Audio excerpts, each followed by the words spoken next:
Where you were born? Born in New Haven, New Haven, Connecticut. Yeah. Okay. My father was, he was made dean the year I was born, 1920. 1920. Yeah. So it gives you an idea of a busy household. Mm-hmm. And where was he dean? Yale. Yale, Yeah. okay. Yale Medical School. He went there as head of pathology, and 3 years later was made dean. Okay. And your mother, was your mother a physician as well? Yes, Okay. she graduated from Hopkins about 5 years after my father. Okay. So your father graduated from Hopkins Yes. as well? Okay. Yeah. Okay. And I bet that was somewhat unusual at that time for a woman to be a physician? Very, very few. Mm-hmm. Not more than 10% of doctors in the country, and there were most of the schools didn't take them. Okay. Even if they wanted to, they just I didn't. mean, Harvard and places, the big schools, were not taking women. Yale either, for that matter. Okay. Yeah. And Hopkins broke the ice, but a lady in Baltimore gave $500,000 to get the thing going. Oh, okay, okay. And requirement was equal treatment for girls and males. Okay. What was your mother's specialty area? Was your father was a pathologist? Yes, my mother was I would say an internist, but I'm not sure that she would recognize that. Okay, okay. She would have been an internist, yes. Okay. Her life was very short. Oh. She had 5 children, and then she got sick and died young. Okay. She must have been a kind of a trailblazer to have a family. She was. And to She be was. a physician. Yeah, she went to college against her will of her parents. Uh-huh. She did very well. Yeah, and went on from there. Where do you fall in the 5 children? Number 5. You're number 5, Yeah. the youngest. Yeah. And you have the other 4 brothers and sisters. So you Yes. have how many brothers and sisters did you? I had 1 brother and 3 sisters. Okay. So you weren't outnumbered. No. So did you live in New Haven? Yes. Until you went to college? Did your No, parents move? I left New Haven when I was about 10 Okay. or 11. And that was because my mother died. Okay. And my father had to dispense out with, get rid of him. Well, that's a lot to... But he was very busy, and he didn't think it was a good place to bring up children. Okay. So he sent, all the children went off to school elsewhere. Okay. And I don't know exactly why this happened, but I was sent to Geneva, Switzerland. Oh, okay. Yeah. Okay. And I spent the 3 years there. So until you were about 13 or 14? Yeah, I came back and went to prep school.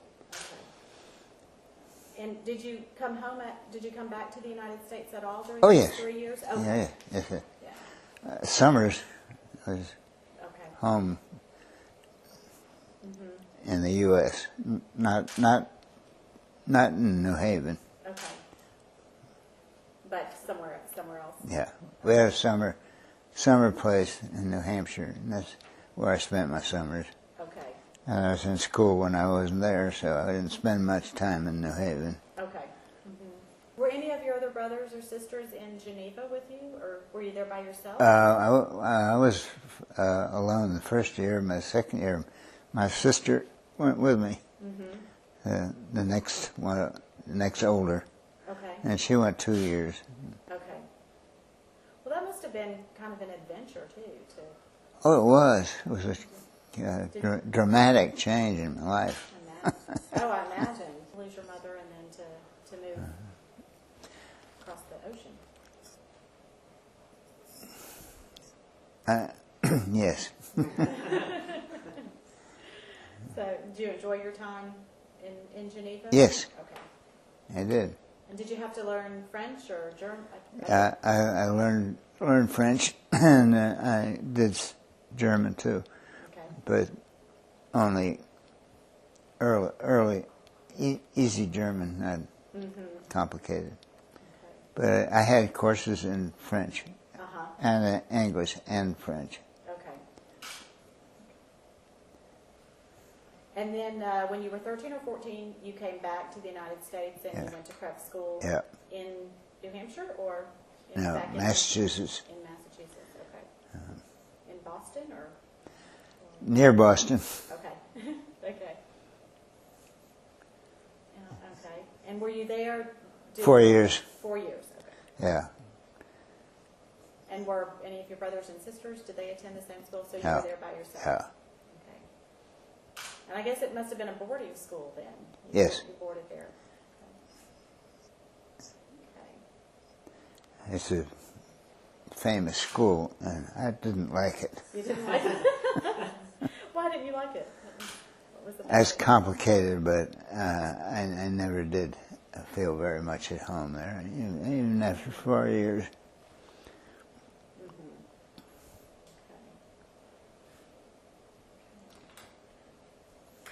And then from there, you went to college, I'm assuming? Yeah, I went to Dartmouth College. Dartmouth, okay. That's a beautiful campus. I've been up there before. It is. And what did you study when you were there? I did a combined chemistry and biology. Okay.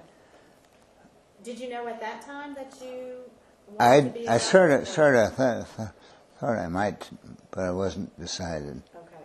But I thought I'd better get the material anyhow. And I did a lot of other things in Dartmouth too. I didn't just do chemistry and biology. Okay. Yeah, because I wasn't sure what I would do. Okay. What were some of the other things that you thought you might do, or some of the other things you were interested in? Well, English, for one. I thought I could write, which I can't. And I was interested in history and a lot of things. Okay. I took a lot of other courses besides science. It's a very good life. Okay. So you liked that school? Yep. Yeah. Okay. Had a little bit of the same things as Andover, but not enough to be obnoxious. Right. That's right. Okay. Was that what was the name of the school? Is the school in Boston that you went to? Is that still around? Andover. That's Andover. It's outside of Boston. It's about 20 or 30 miles out of Boston. It's where the Bushes went to school. Okay. Yeah. I was between them. Okay. Yeah. Okay. Between the father and the son? Yeah. Okay. Did you know them, No. the father? And They weren't there. They weren't there at that time. Okay. There were a lot of people like him there. Yeah, I bet there were. So, okay. And where were your brothers and sisters at this time? Were y'all kind of spread across the country, or? Well, when I was at Andover,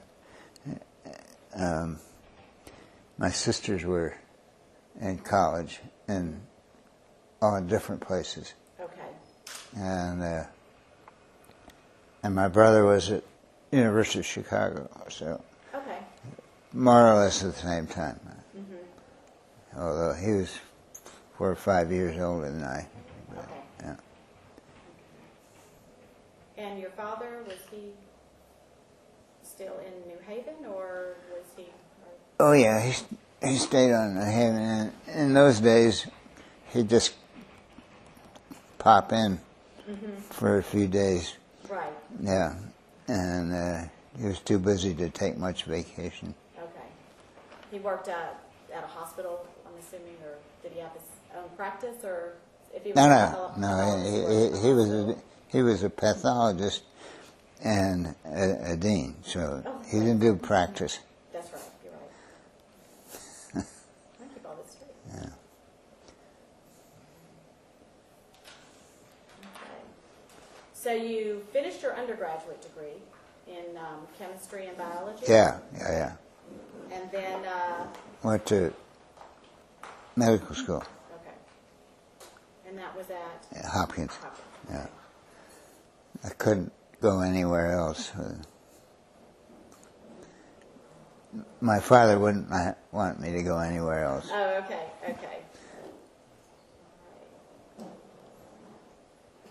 So what finally made you decide that you did want to become a physician and go to medical school? Was there any one thing, or was it just sort of... No. There wasn't any one thing. I think I had doubts even when I got to medical school.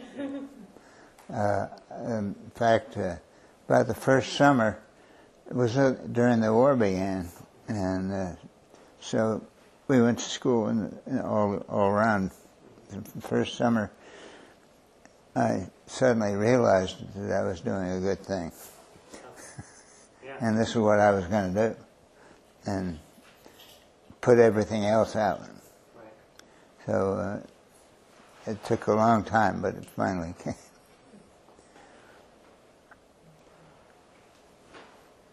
Okay. Yeah. So you went to 4 years of medical school. 3. 3 years of... Oh, okay. 3 years of medical school. That was the requirement at that time? That was wartime. Okay. I was going to... Yeah. Was any of that interrupted by the war? Did you... Well, the war began before I got to medical school by a few months. Okay.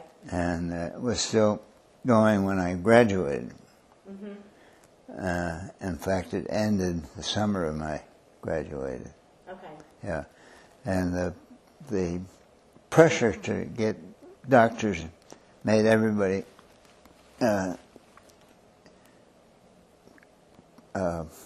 narrow this time. College and even in high school. Oh, okay. Some people were showing up in medical school age 20, 21. Oh, wow. Wow. Yeah, I guess they needed more doctors to They needed more. take care of Yeah. people, coming back from the There was a war. national shortage. Yeah. Okay. The medical school people were overworked because a lot of people were in the Army or Navy and weren't there doing their job. So it was a tough time, Okay. hard work, long hours. Okay. But at the end of the second year, we were more or less drafted. And I joined the Army and wore a uniform the rest of the time. Okay. And we met every morning on the sidewalk and did medical things. I mean, military things. Okay. Like checking your name and what about your laundry was going to be, and and then we march around the street, and then we put on our white coats and go back in the hospital. So they were preparing you for as soon as you graduated Yeah. to serve. Yeah, we were ready to go. Right. Fortunately, it ended just before I got to get to the tough time. Yeah.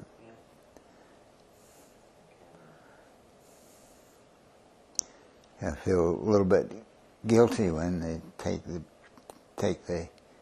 what's called heroes to Washington from Rotary, Uh-huh. and I wasn't a hero.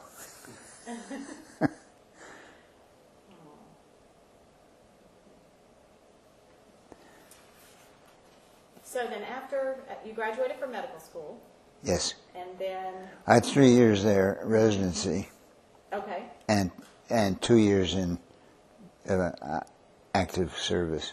okay. And you did your residency at Hopkins? Yeah. Okay. And that was in internal medicine? Yeah. Okay. Hmm. Okay. And then you did 2 years of service. Yeah, Okay. it was a pretty nice assignment. I was to the War Gas Center, which is not too far from Baltimore, Oh, okay. and where an active research program was going on. Mm-hmm. It started early on in the war. Okay. It was an important place to be. Mm-hmm. And even when I got there, the war was over and people were not very interested. In the research? Yeah, and they wanted to do something else. Okay, okay.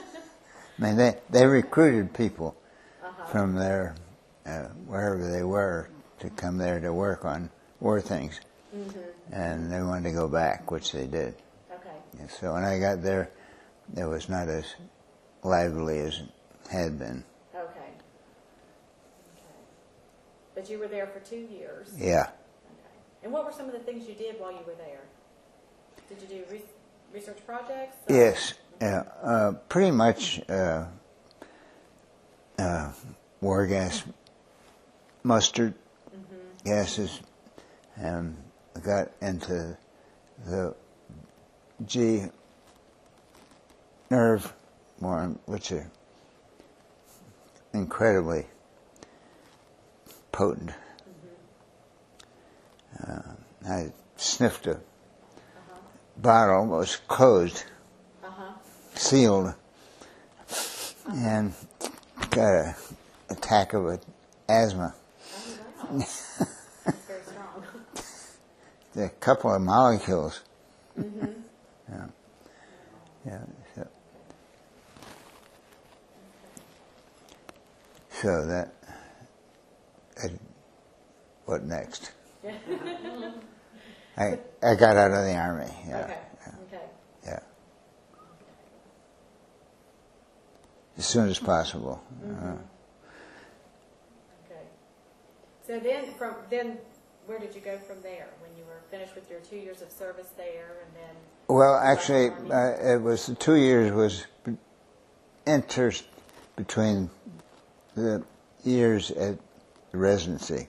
Oh, okay. Okay. And the internship, then 2 years in the army, then 2 years more residency. Okay. Okay. So I went back to Hopkins for 2 years, and then I was graduated and went to Yale Okay. on a fellowship, Mm-hmm. Okay. a research fellowship. So you had an interest in research, or you had developed an interest in research? Yeah, I was I definitely interested in it, Mm-hmm. but I'd rather read somebody else's than my own. But I learned what it's like, Mm-hmm. Okay. and it's a very exciting way to live. Mm-hmm. Were there particular areas of research that you really liked? You know, certain topics that you researched, or Well, probably because of the person I was working under, Mm-hmm. who was quite well known in carbohydrate metabolism, diabetes, and so forth. Mm-hmm. So I got into that Okay. and stayed on that pretty much for several years. Mm-hmm.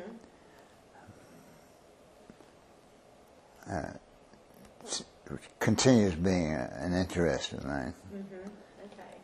That's an important, that's an important area. It's a significant health. It's getting more and more important. Yes. And lots of new information is accumulating, but we still have a lot to do. Mm-hmm. But we know how to prevent it. Right, that's right. Just make motivated.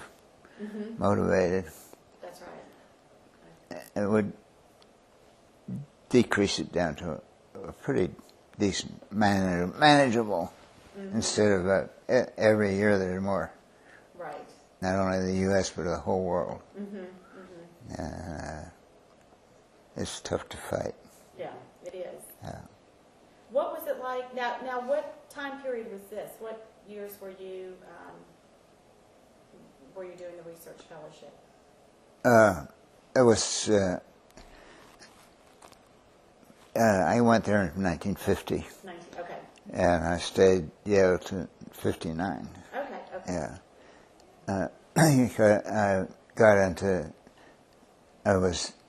Part of my work was teaching, and since I was in research and basic, so the students we had were beginners, preclinical.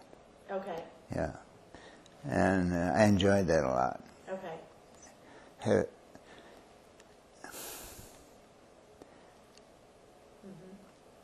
Yale had some very good things about it then. One is they essentially got rid of examinations. Oh, okay. Okay. Because they tried to get rid of lectures. Didn't succeed in that, but they cut it down. Okay. So we were teaching. It was called physiology, and we gave the lectures. But the students would get a number of lectures that we worked on very hard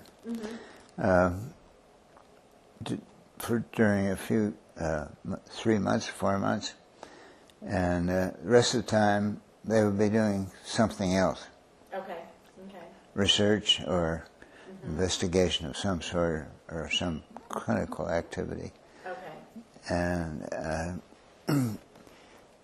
they didn't have to take exams in physiology. We gave them exams and said take them, but they won't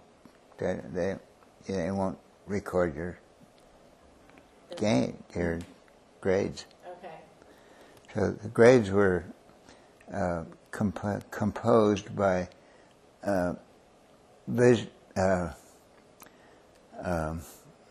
verbal assessment by several people per each person, and then somebody would make a grade out of that.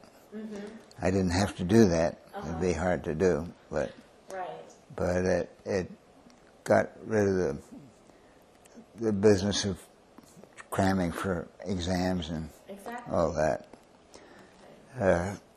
They only had exams at the end of the second year and then the fourth year. They were Connecticut exams required.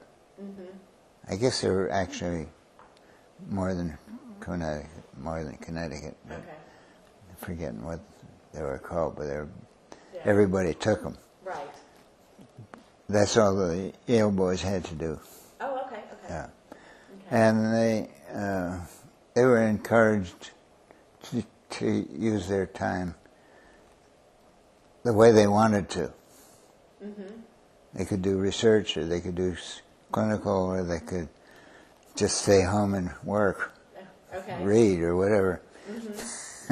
They were treated like adults. That was the basic, instead of continuing high school. Yeah. Anyhow, I was there for 9 years, and was time to move. And it happened to be a time when Dr. Willard was starting a medical school in Tuscaloosa, in Kentucky, Okay. Lexington. Okay. Incidentally, he, starting from passing the law to the first student, was 4 years. 4 years. Yeah. Okay. From the idea to actually doing it. Uh-huh. It still amazes me. So 4 years between when he had the idea to start a medical school and then when it was... When he got the money, in 4 years he had it. He had it up and Started. running. Wow. So that's pretty fast. That sounds pretty fast. That sounds pretty amazing. Very fast.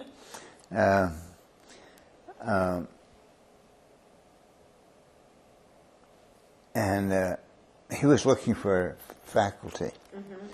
And he was a Yale man, Yale Addistry. And so it was logical for him to go back and look at New Haven. And he did. He sent one of his people to our place and looked for me. Okay. And it looked good, looked like a good idea to me. Uh-huh. Although I loved what I was doing, and I loved living in Connecticut, and I couldn't imagine living in the South.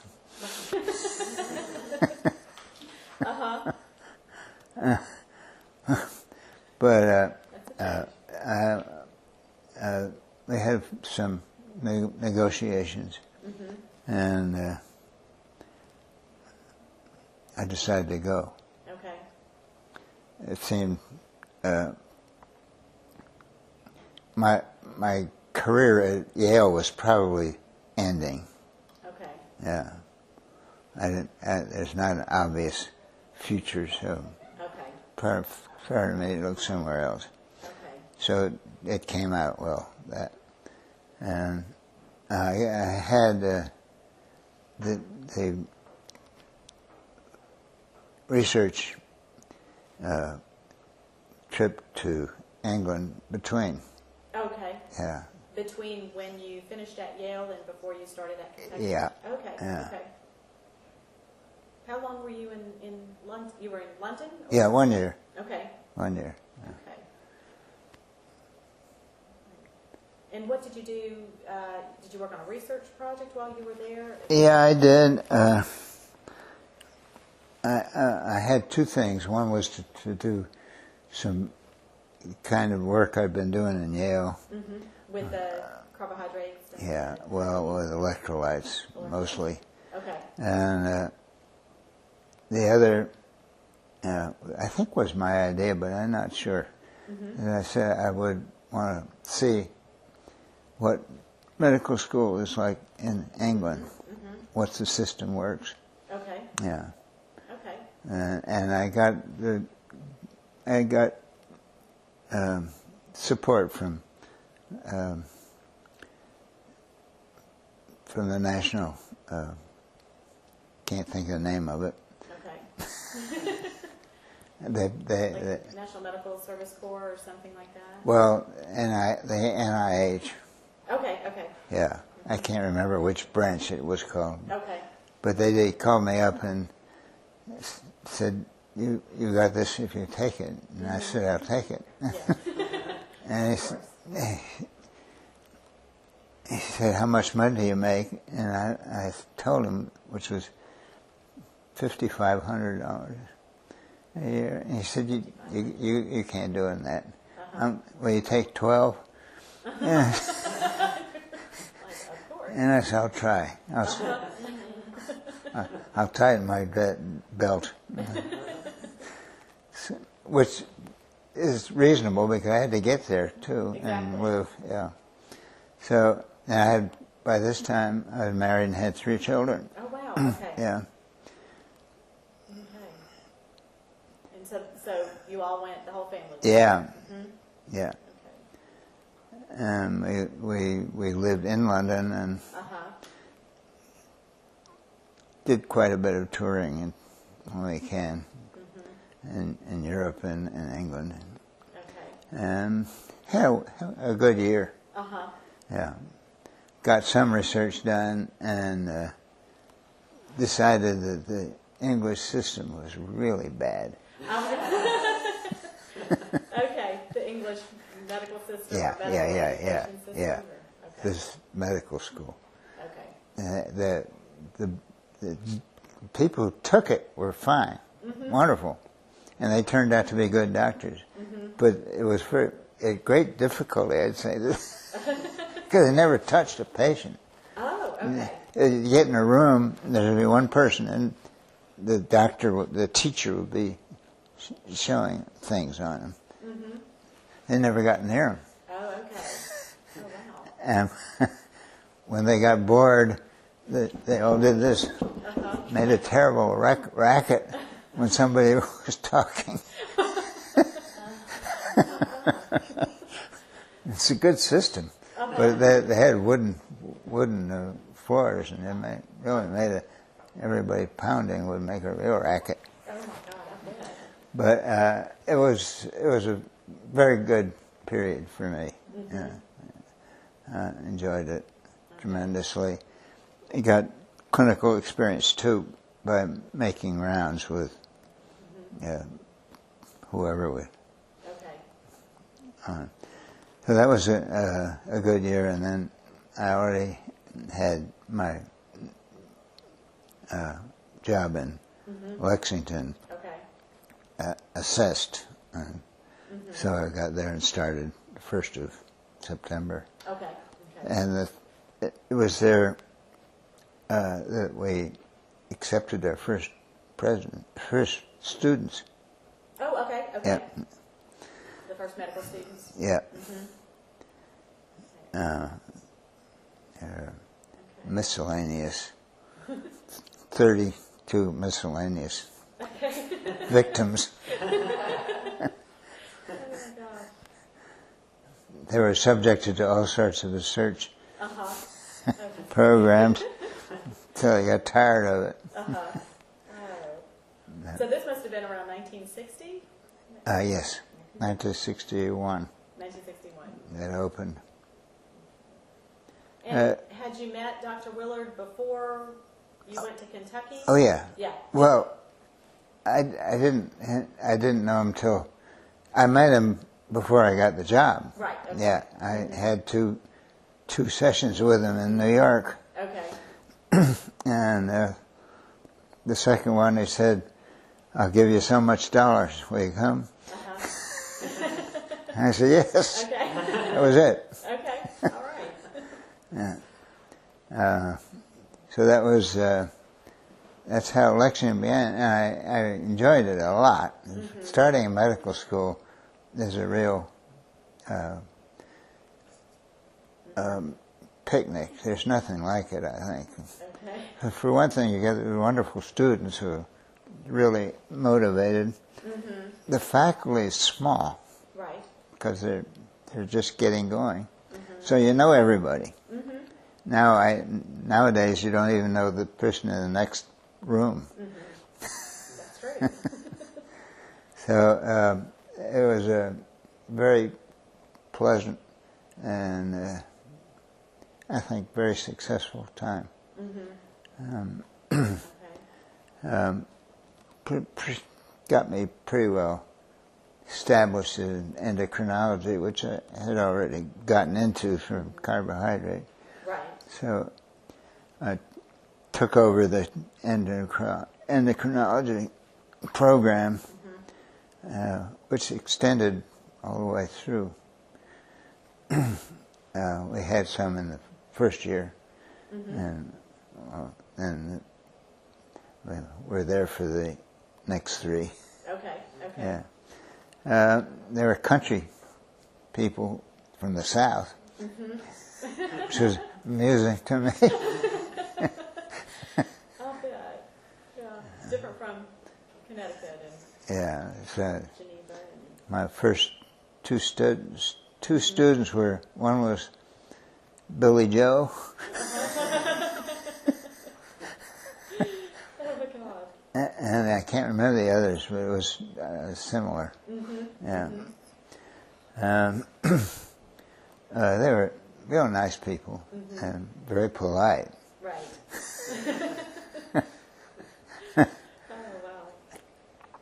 wow. I got used to being in the South. I was surprised that this brand new hospital, medical school and hospital, was treated as though with up north the blacks were right in with the whites, no separation. Okay. And I thought, gee, what can they do that? But they could, they can't, they did. That's right. They did, yeah. Had trouble in medical school that way.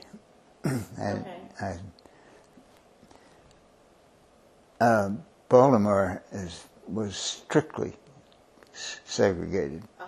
The hospital, Hopkins, was totally segregated. Okay. Even blood and white blood. Blood banks. Right, that's right. Yeah. You couldn't give black blood to a white person or vice versa. And you couldn't put it in the same ward. Right. Yeah. I had trouble with that. Okay. Lots of trouble. Okay. In fact, it's a wonder I graduated. You didn't agree with that? I did not, and I got in trouble. First course was obstetrics. First clinical set. And it's a wonder I passed. Okay. But anyhow, it was not the case in Lexington, at least not in the medical school and hospital. It was a period of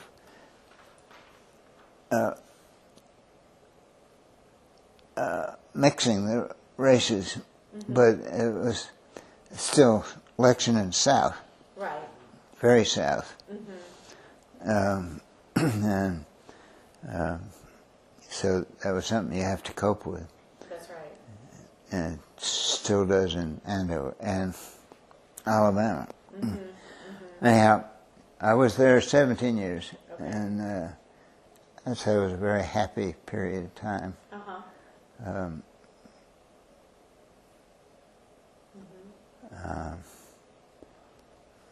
Eventually got married again. I didn't tell you. I'm sorry. My wife died. Oh. Yeah, yes. While y'all were in Kentucky? Yeah, Okay. in Kentucky. Not about 4 years after we got there. Okay. She had a lymphoma, was treated, but couldn't treat, couldn't cure. And she died 45. Okay. That's not right. 65. Okay. Yeah. Okay. And there were 5 kids. Okay. Yeah. Okay. So you had you had 2 more children after London? Yeah, 3. 3. Not Okay. 5. That's my father. So Yeah. I just, Your siblings. yeah. That's Okay. 3. Yeah. Okay. We stuck together. Okay.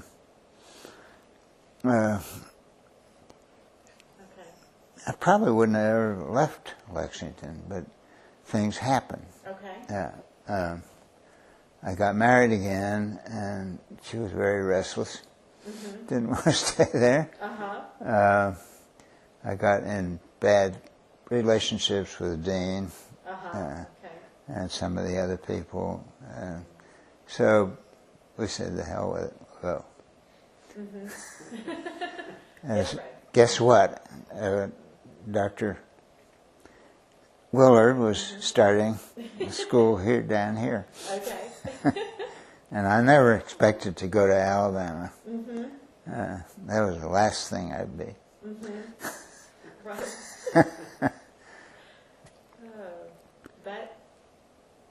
That was 77.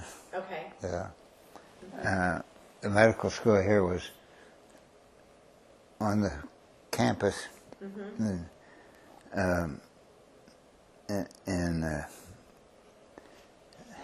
beautiful building right on the grass. That's right. Yeah. And Dr. Willard and his host crew was there. Okay.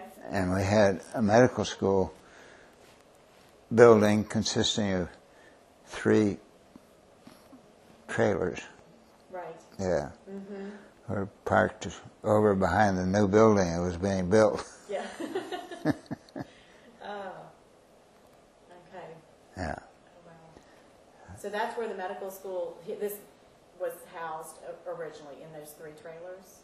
Yes. Okay. That was the clinical. The clinical part of it, Yeah. that's right. The others were, Yeah. I forget the name of the the. Knott Hall, the administrative Yeah. offices, I think it was in Knott Hall. Knott Hall, exactly. Yeah. Okay. Yeah.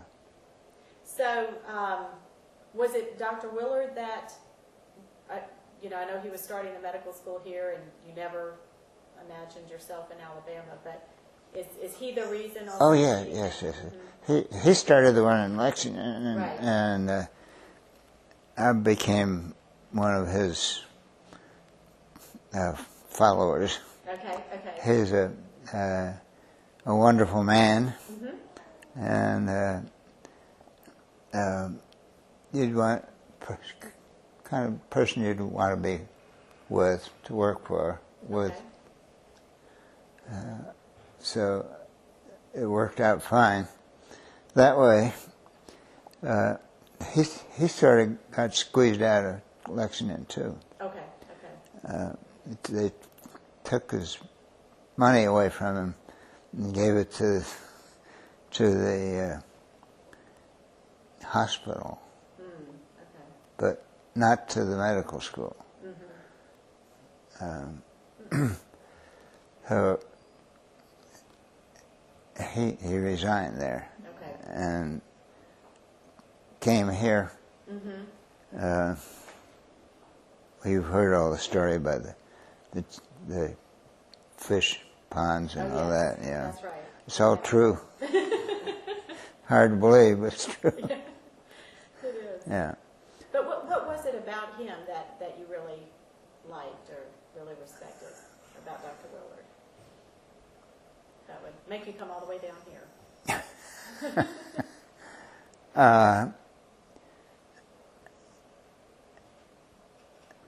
It's not because he was a glad hand. He was not. Okay.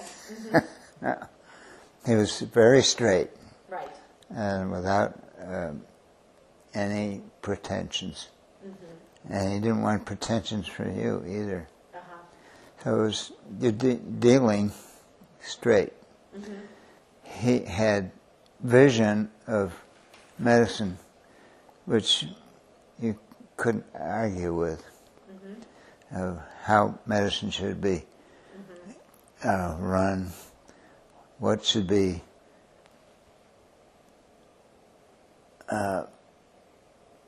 how they should be treated, patients, regardless of what their color or anything else.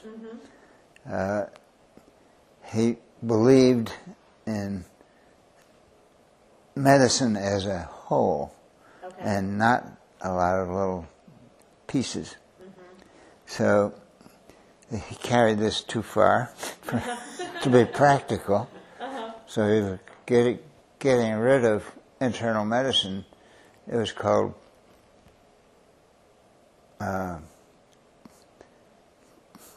something rather nasty. Other trades or something like that. Okay. What mattered it was family medicine then. Well, he was dean at Kentucky too. That's right. And I didn't leave because of him. In fact, he left before me. Right. But I learned to respect him greatly as a person and as a doctor and a leader, even though he was a plain guy. Yeah. Incidentally, he went to Yale and was admitted to Yale Medical School by my father. That's right. Yeah. I remember reading Yeah. that. Okay. That's true. And they knew each other So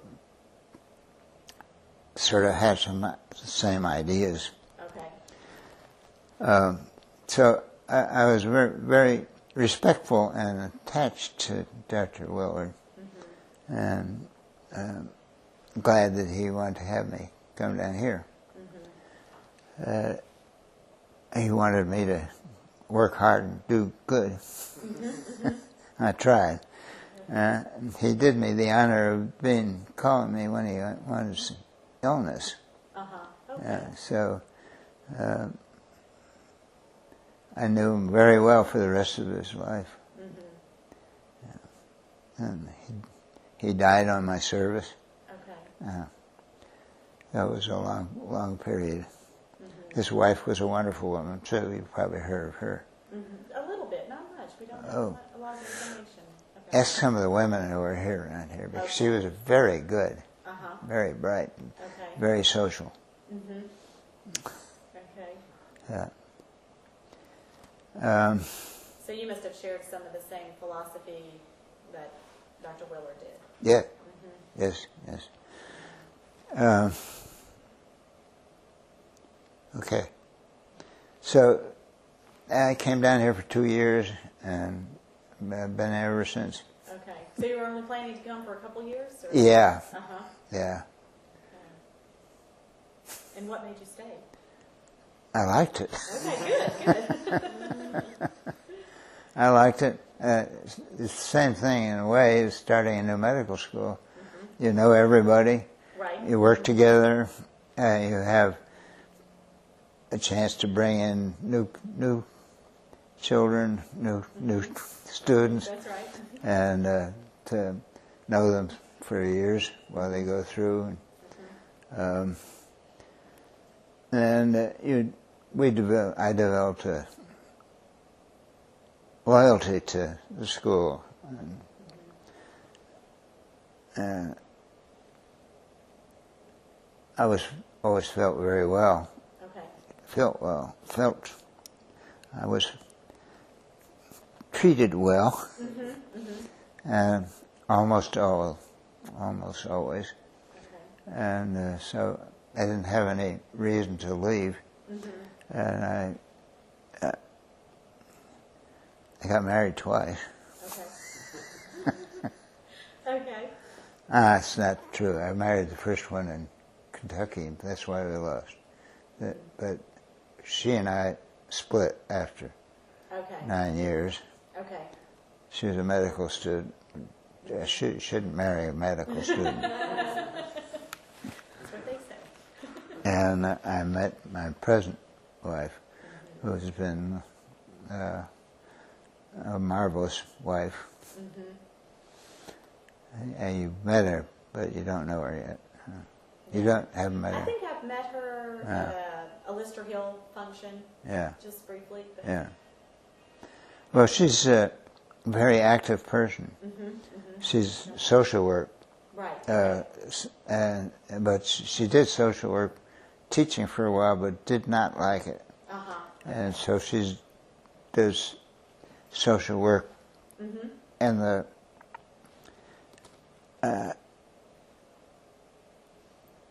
in the group rather than the individual. She doesn't help individuals. She does some, but that's what most social workers work with individuals. Right. She works with groups, and she's done huge things to this city. I don't know if you know the things she started. I think she started Caring Days. Is that? Caring Days is one of them. Yeah. That's a very important organization. But I could give you a list of 5 or 6 things. So she is very... Typically she was in the beginning, and she likes that. And then typically after 5 or 15 years, she decides to do something else. Right. Well, that's good. And then she's able to do a lot for the community. Yes. She was 17 years, I think, in the one you mentioned. Okay, in Caring Days? Yeah. Mm-hmm. And now that they've got their building and everything, Right. she's not interested. She is interested, she just doesn't want to go to the meetings and so forth. She wants to do something else. Mm-hmm. That's good. Yeah. That's good. It's good as time as ever to mention that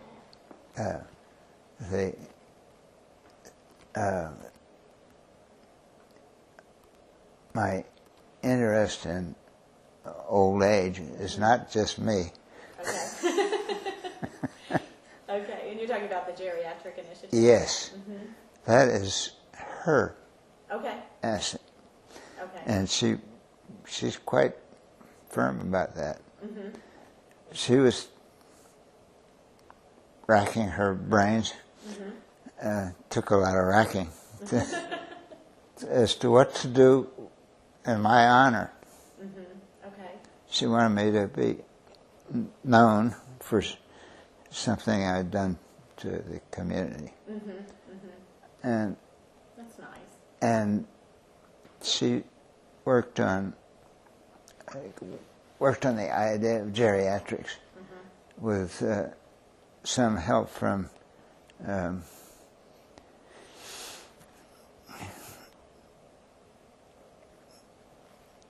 the most active one we have in the faculty. Is that Regina Harrell? Yeah. Okay. Yeah. She's worked with Regina, Okay. Okay. and they get along together well. Okay. We even, this is irrelevant, but we swap cats. That's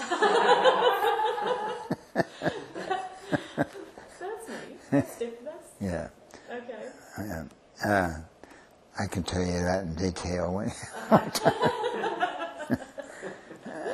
But Madeline was working in her way of getting my name on something that would be after I was gone. Okay. And she said on this geriatrics idea with some help from Regina? Regina. Regina. Okay. Yeah. And she actually started this financial part Okay. by she sold her car and gave the money to the hospital, to the college. Mm-hmm. Mm-hmm. That's right. And she was the first money that went into it. Mm-hmm. Okay. So I want it known that it's her work, not mine. Uh-huh. I'm just going along for the ride. And I've been able to help with the financing. Mm-hmm. I think our financial system here, for me, has been very good. Mm-hmm. Yeah, Okay. I've been able to save money Mm-hmm. without trying. Yeah. Yeah. So, I haven't figured that out yet. well, the CIA, Are they after you? TIA Uh-huh. is very good. Yeah. I started at Yale. Okay, okay. And so it Yeah. grew and grew and grew. Mm-hmm. And I never paid any attention to it. Right. Just take it out of your salary. Mm-hmm. Yeah. Yeah. That's So she's got some money to work with. Okay.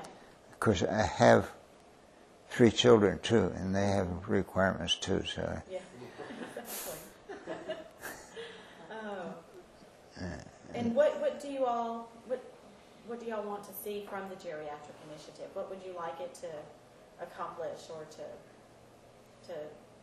start here at the college? You want to maybe with the curriculum and Andrew, you probably know more about this. Or you probably know some about this than I do. I'm not as versed on the initiative, but I added a lot of the service learning. okay. I added a lot of the service learning part to the proposal that the most recent proposal that had gone. It seemed like Matt really liked that part. At least that was the impression I got from Allison. Mm-hmm. I'm not sure which part you mean on. Okay, it's the service. The service learning part was the idea would be to have medical students go somewhere like a Caring Days or Capstone Village and receive education through service. Yeah. Mm-hmm. Well, I think that's good idea. Yeah. I think my feeling is geriatrics is a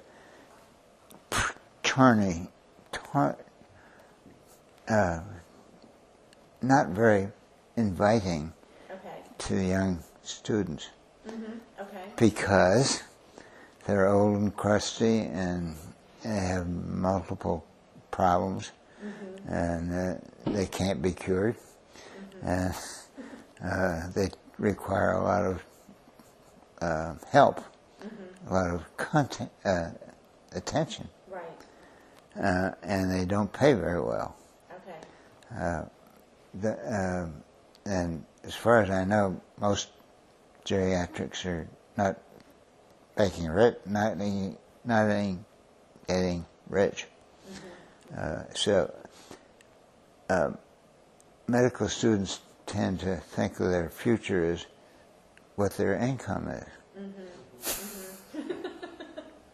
That's right. So you have to do something else. Right. Mm-hmm.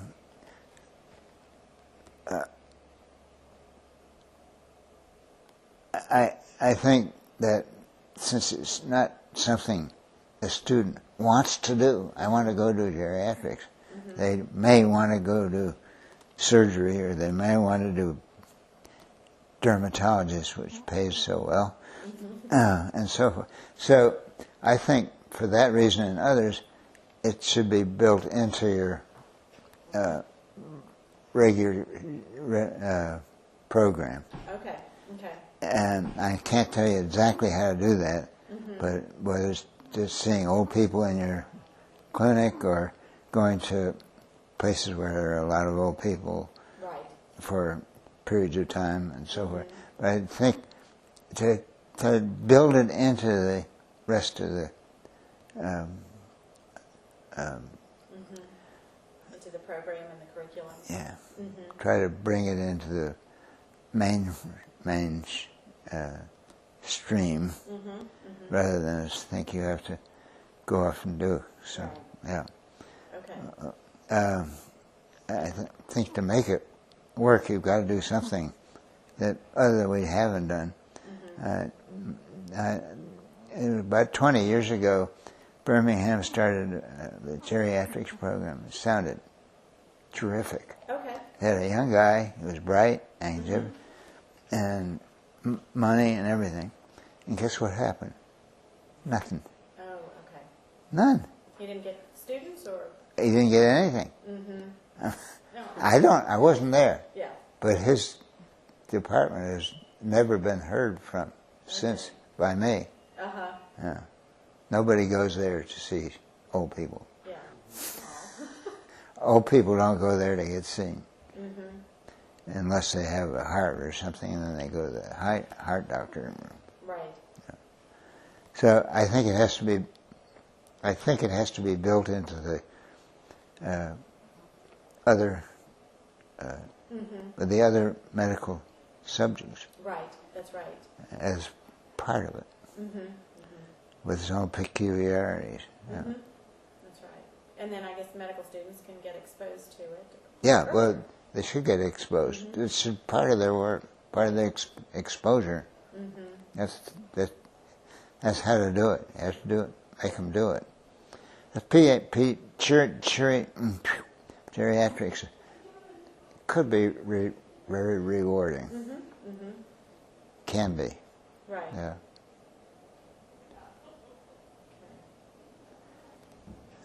anyhow, I think it's a good idea, and I'm grateful that my wife is pushing it. Mm-hmm. Good. Because it is. It's an important area. It's a needed area. Yes. You know. Yes. So Oh, yeah. very necessary. Yeah. Terrific. Mm-hmm. It's getting more every day. That's right. For me too. Yeah. Okay. And you also were very important here in starting the Winternitz conference series. Oh, Well, I yeah. know. I think originally was it First Fridays and. It was First Fridays in Science, Life, and Letters, something like that. Mm-hmm. And it became First Friday. Okay. Yeah. And that was your idea to start this series. Yeah, it was. It wasn't my idea originally. I saw a report from a medical school in Michigan, I think, where they were doing this. Okay. And it seemed like a very good idea. In college, I got interested in things other than biology, That's right. and I still am. And I thought that medical students often don't. Okay. They're so busy doing the sciences, they don't ever read anything outside of a medical book. Okay. And I've known a lot of men who go back to college after they get through medical school, after they retire, to try and find some of the things they didn't do. Okay. But anyhow, it's an important part of life, and this is very much developed at Yale, incidentally. Okay. Okay.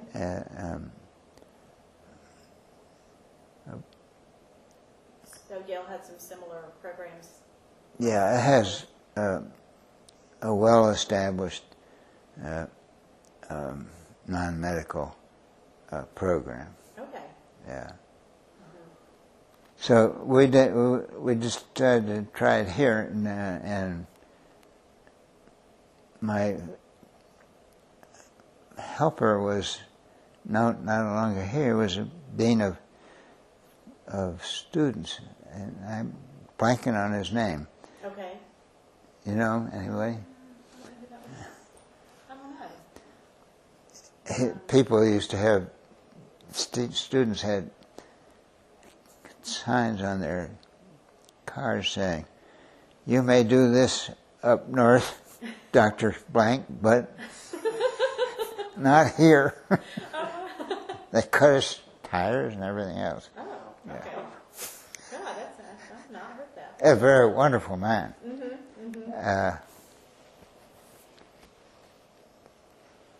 So he helped you get it started, or he worked with you on the first Friday. Yeah, I talked to him about it. He thought it was a good idea, and I think he said, "Let's call it the First Friday." Okay. And Dr. Coggins was enthusiastic about it. I think he did the first one. Okay. Was he the dean here at the time? Yes. Okay. Yeah. Okay. To my surprise, it persisted for 25 years. It was really fun because we could get anybody in the university to come and hear it, including the president or whoever you wanted. Okay. Okay.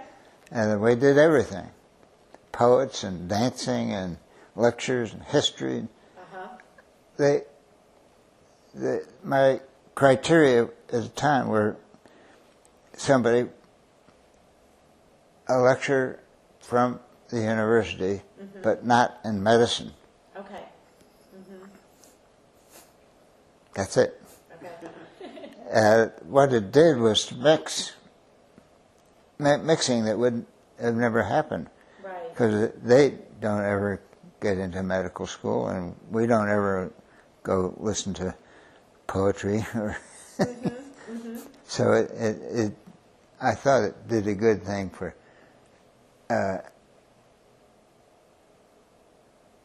break down some of the walls between medicine and medical schools and the rest of the university. Uh-huh.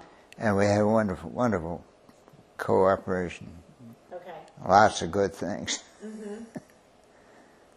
So as I say, I was surprised it was still landing. Uh-huh. 23 years, 25 years later. Yeah. Yeah. It obviously is a good program. Yeah. People Yeah. really like it. Well, some did. Yeah. We never had a crowd, Yeah. but we all had some. Mm-hmm. Because we fed them too. Yeah. That also. That helps. Yeah. So I'm sure you're pleased with how that all came. I wish I could remember the name of that guy, but he was very well known here. Okay. Yeah. Okay. Okay. Wow. And in terms of the college, since you've been here, you came, when the college was still kind of being formed in its early years. Yeah, I came in '77. Was really in its infancy. So you've probably seen a lot of changes between then and now in terms of the College of Community Health Sciences. Yes. So Yeah. are there any that stand out to you as really important and significant that the college has accomplished? And do you feel like it is still kind of meeting the vision that... I think so. Okay. Nothing ever does as well as you hope it would, but I think it's done well. And here we are, we're sitting in a beautiful building, instead of 3 trailers. Right. That's true. That's very true. I did enjoy living on the quad in Knott Hall. I had a room looking out over the quad through the branches. Right. It was a very pleasant place. Yes. Yeah, It is. yeah. That's nice. But aside from that, we have our own building and everything. I think we've passed the point where anybody wants to abolish us, even Birmingham, which they would have been happy to get rid of us in the past, but not anymore. They'd be in best shape if we quit. So I think we're well established, and I think one of the main aims of the Dr. Willard and the president of the university was to improve the patient doctor availability. Right, that's right. In people that are poorly meted. The rural parts of this country, of this state, were very badly and still are in bed of more doctors. Yes. And more doctors, the best kind of doctor you can get there is a family doctor. Right, that's right. Yeah. And we're doing that. I mean, it's a huge job, and it's got to go on for years, but I think we've had a significant effect. And it wouldn't be here if we weren't. I think what's called the pipeline now is a nice, convenient way of describing what you're doing. But it wasn't easy to start. Right. I can imagine. You send people out into these communities and tell them you want to be a doctor. And now you can say, if you're interested what we can do for you. And we'll make it possible and even attractive to leave home for 6, 8 years and then come back and stay. That's tricky. Right. And nobody's been able to do it as well as we, I don't think. And therefore, that's a huge achievement. And it wouldn't have happened but a lot of people working for it. Including the guy whose name I can't remember, who was there in the very beginning. Okay. So that must make you feel good, or you must take pride in Oh yes, the fact that I do. Even those jagged up slides you show. Show this thing. That's right. I asked Allison how she figured that, and she couldn't tell me. Yeah. Said it's statistics. That's right. That sounds good. I like that answer. It's very impressive. Be even more if I knew what it meant. Anyhow, that's a real plus. And I think we've turned out a lot of good doctors who aren't primary care doctors too. More primary than anybody else, but we're still turning out some good surgeons and dermatologists and those things. And a number of them are practicing here in Tuscaloosa. Right, that's right. Pretty good bunch. Yeah, I think so. I've had some experience with them. Oh, okay. So you're pleased with the care. Yeah. Dr. Dedman, you may have heard from. Well, we were devoted to her. She's a wonderful doctor. Yes.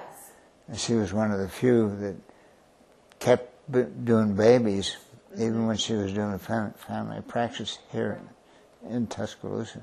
That's right. And she died age 51. I know. But that was a terrible loss. But she was ideal of what you're working for. So I'm now working with Dr. Shamblin, who's an old medical name around here. Yes, it sure is. Yeah. Now he's an internist, Okay. but that's okay. Yeah. I'm not going to have babies. Yeah, you don't need that service. Yeah. Okay. Dr. Winternitz, can you tell us a little bit, about 2 years after you got here, the LCME issued sort of some warnings, Oh, yeah. and then a year after that, there was the McCall report, and around the same time was when Dr. Willard retired. And those all sort of happened within a year, and 2 years. Dr. Willard retired against his will because he was discovered in Birmingham that he was 74, and he was supposed to retire at 70. So they said, "You're through. Goodbye." So what was the atmosphere like here around that time with all that uncertainty? It was rather uncertain. I think we thought we were doing the right thing, and we didn't. We were very resentful of this pressure from Birmingham. And the dean in Birmingham stayed on for years and years, and he never did like us. He wanted the old-fashioned super specialist. In fact, when I came here, not, I think, a single person didn't start a specialty on graduation the year I came here. In Birmingham. Zero. So they really needed us, but the doctor, I can't think of his name. That's one of the problems with geriatrics, remember names. He never relented. He bought me dinner once for some dirty work he did on me. We were shaky because we didn't have a lot of support from here. Well, the general doctors weren't hot about us, but some of them hated us. The hospital tolerated us and took our money, but did not help us. They accepted our building. Still didn't like us. So it's really shaky. What was it? What do you call it? The letter? The McCall report? No, The LCME. LCME. It was the first LCME I ever heard of. And, we worked hard on it. And we thought we'd do all right. The guy came down and the guy leading the thing was from Harvard. I never liked Harvard anyhow. You're a Yale man. That's right. Dartmouth. Dartmouth. So this guy came, he had a brown sport coat, very, very New England, has slight accent. And I felt very comfortable with him because I knew his kind very well. And I thought things we did okay. And then he went back and gave us a bad report that it came to Dr. Willard. And Dr. Willard called me and said, What's wrong with this? And I said, well, I really don't know. I thought he was fairly friendly in his way. He said, why don't you call him up and see? And I said, sure. I called him. And that started, oh, hell. You're not supposed to be influenced in any communication whatsoever. This is sacrificial. And he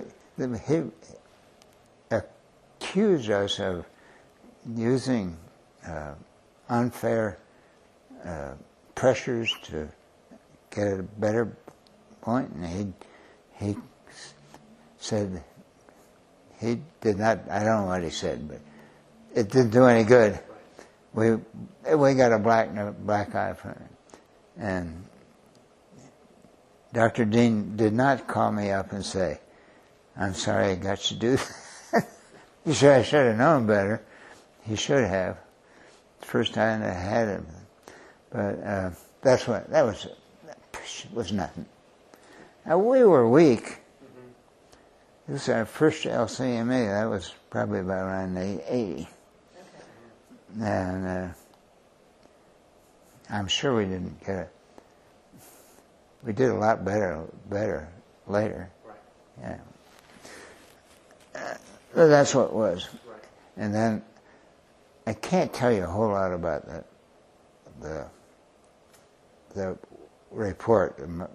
Well, I know that part of it was that it restructured the governance of the campus. Exactly. And so I guess my question would be more about how did that affect things? How did the restructuring affect things? It was helpful. Like I say, I don't remember the details, but what it did was establish us as a part of the system, and with our own leadership, and cooperating with Birmingham, which is the top. It was a reasonable, non-emotional report, sort of putting it in a clear way, our relations. And so we used that as support from then in that poor period. Yeah. So we still had trouble with Birmingham for several years after that, but not and so threatening. One time they were going to only set people out down here for student would come for one turn and live in a dormitory and then go back to Birmingham. It was a good way of killing us, but we resisted.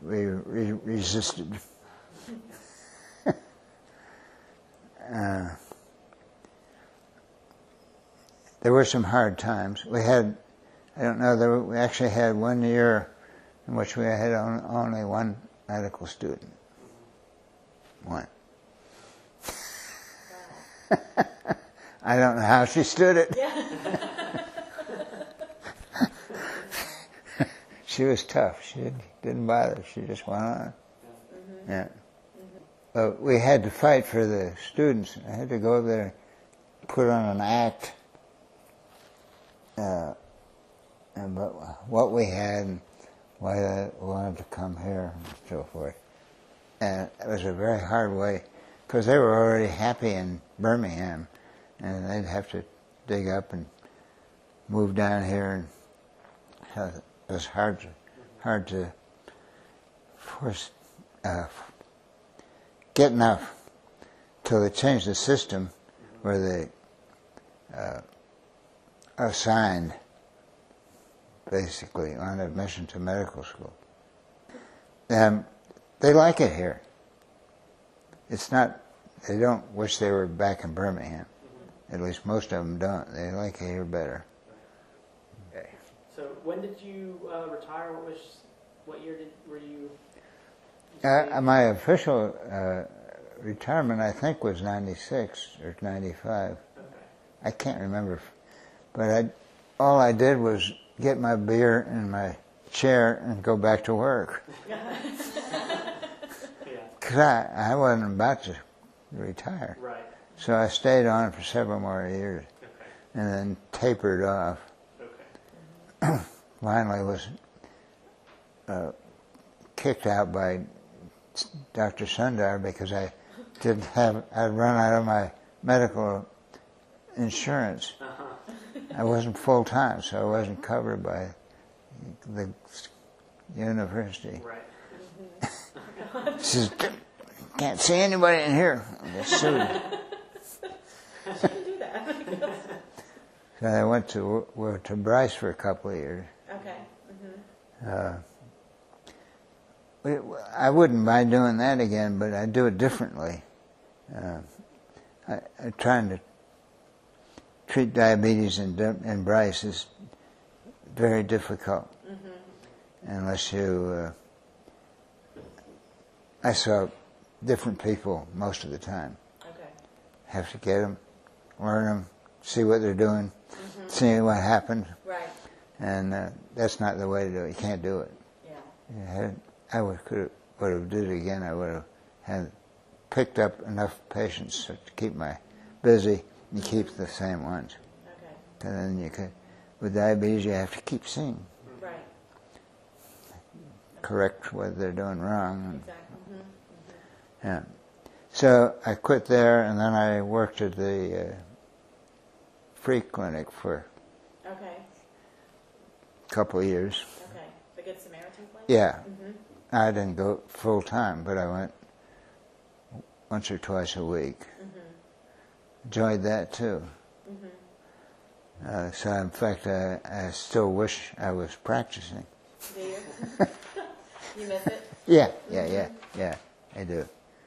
In fact, I have offered to anybody of our friends for free opinions, and they may not be more valuable than the free, but I'll be glad to give them to you.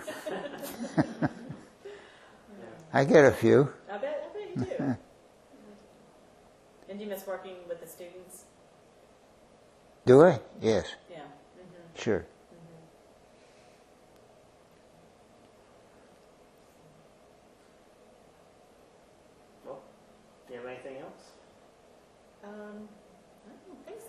think of anything. Is there anything that is important to the history of the college and your involvement in it that we missed, that we didn't touch on? Or? Maybe talking about some of the deans, or Dr. Coggins was here. You were here for a long time with Dr. Coggins. Yeah. If you happened while he was dean, what was going on? Coggins? Coggins, yeah. Oh, yeah.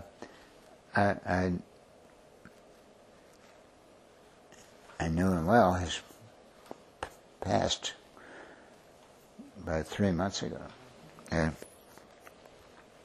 I took an immediate dislike to him. And it was reciprocal.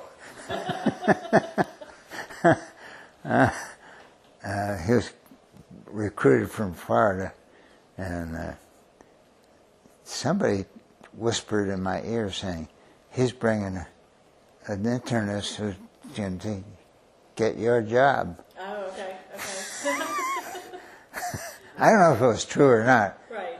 In fact, he had somebody he wanted to bring up here, but so I said, okay. And I don't think he liked me at all. We had a miserable evening. Met his place and went downtown and had a horrible meal.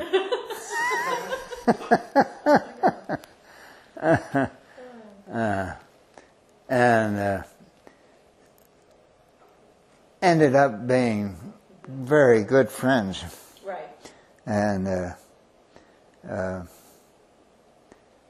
with much and lots of things in common. And enough differences to make it interesting. Yeah. That's good. Yeah. So his residency, his deanship was 10 years. And he did an awful lot to improve the status of the college, one of which was improve the relation from the hospital and getting more of the money. But the hospital, from the beginning, kept all the money that came for the residency, which is federal money, and there are students, there are residents. And they kept them all.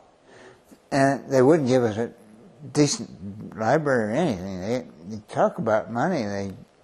The president of the hospital said, I'm not listening. Listen to that. I'm not coming to any of this meetings. All you do is ask money. It was true.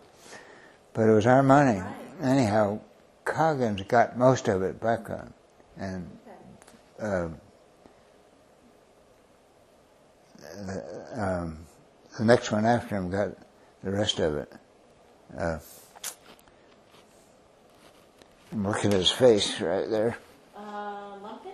No. Dr. Lumpkin? No. Ficken. Dr. Ficken. Yeah, Ficken. He got most of the rest. Okay. Yeah. Coggins did work that I don't really understand in reorganizing the finance of the clinic. And it's been very solid since then. Right. And he hired the guy who ran it, who was doing the right thing, and without ever trying to do anything for himself. He just did a good job. So I think Will did an enormous amount of solidifying the college. He had a problem. His personality didn't go well with our residents and students. He's kind of,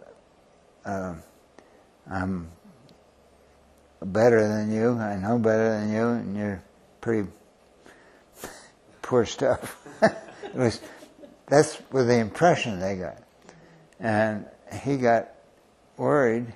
I'm putting this together.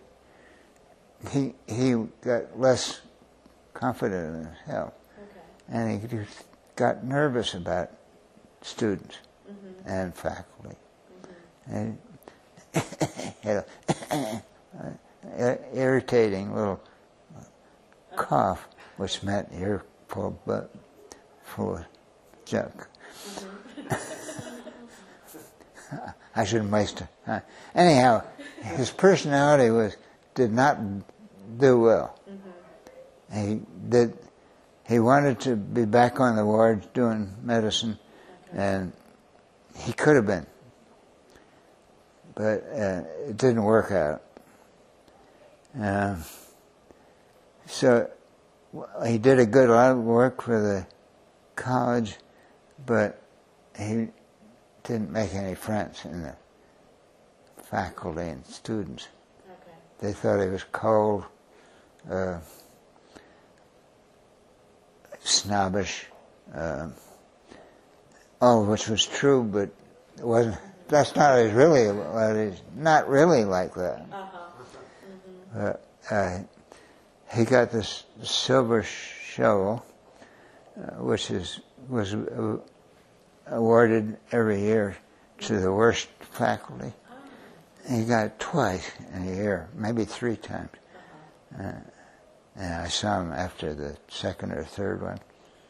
And I said, "Why don't you retire that thing? You got it?" Yeah. he was so hurt by it, he couldn't even laugh. Yeah. Yeah. Oh. Yeah. So sad. Right. But he did a lot of good. And when he stepped out of the job, he came back and wrote the book, which he didn't actually write it, but the reason it got written. Right, exactly. Yeah. And that was a valuable work. It is. Yeah. It is very, very much so. Yeah. Still is. We still refer to it all the time. And he and I became very good friends. Yeah. Okay. And we agree on a lot of things. Yeah. Yeah. I'm very fond of his wife. And he has a wonderful family. Great kids. Yeah. So it's nice to end up being friends, but there's some difficulties along the way. Right. But that might have made it a stronger friendship. Oh yeah. Yeah.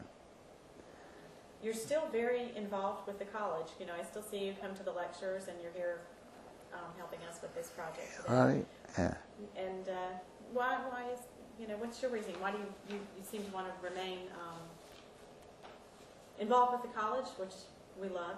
So, but what is it about the college that makes you want to continue that? It's still the college.